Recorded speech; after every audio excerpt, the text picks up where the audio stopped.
Hello, my name is Liana Francisco. I'm a grown unschooler, and I help parents shift from school-based thinking to confident, connected parenting without school. So if you've been unschooling for a little while or you're just starting, you might be running into this fear. What if my child doesn't want to learn anything? What if they don't want to do anything educational? Maybe they've been playing video games all day.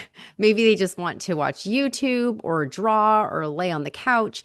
And you're thinking, is this it? Are they learning anything? Am I ruining their future?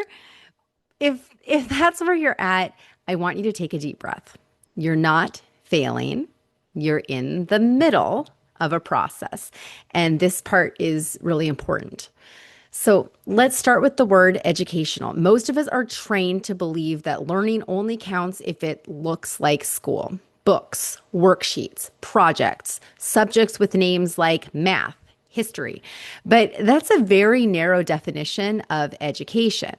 When a child plays Minecraft for 6 hours, they're not doing nothing. They're solving problems, they're planning, they're building, they're making decisions, they're processing emotions, they're creating.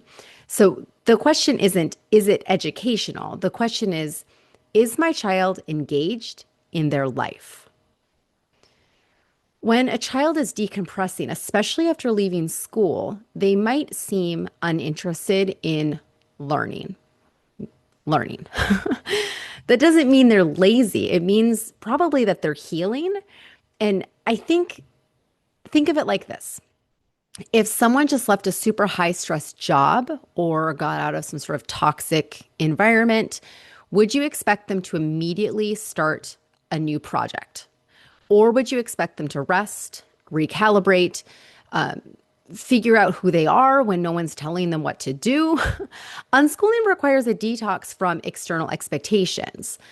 So if your child seems to be doing nothing, it may actually be the most important thing that they've ever done.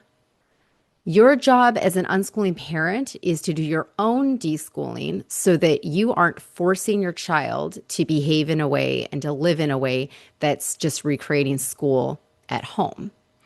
So, your job is to protect time for curiosity, offer resources, stay in connection with them, trust the process.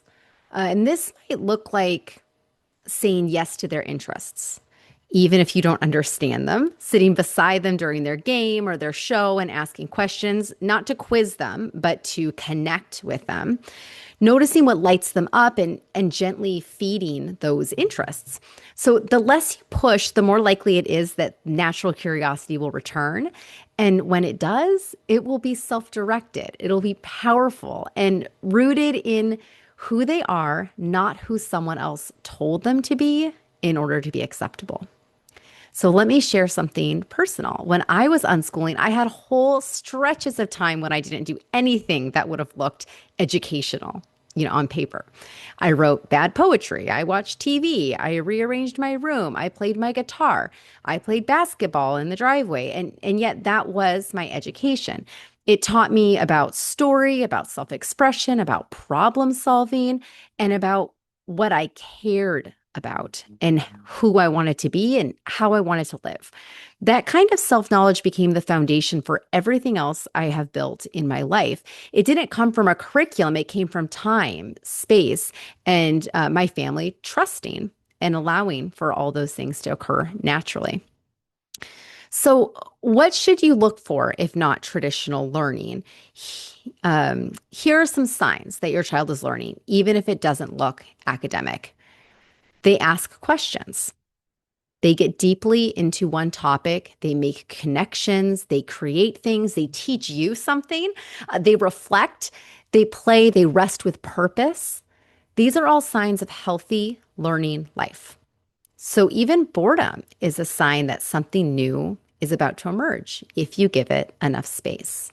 So if your child doesn't seem interested in anything educational right now, don't panic. They might be healing. They might be rebuilding curiosity from the inside out. They might be preparing for what is next. This is where unschooling asks the most of families to trust when there's no evidence yet. Here's your invitation. Instead of asking, why won't they learn? Ask, who are they becoming and how can I support that? Thanks for watching. If this has helped you even a little bit, hit the subscribe button, drop a comment. I'd love to know what your child is passionate about right now, even if it doesn't look educational yet. And check the description box below for ways that you can connect with me right now.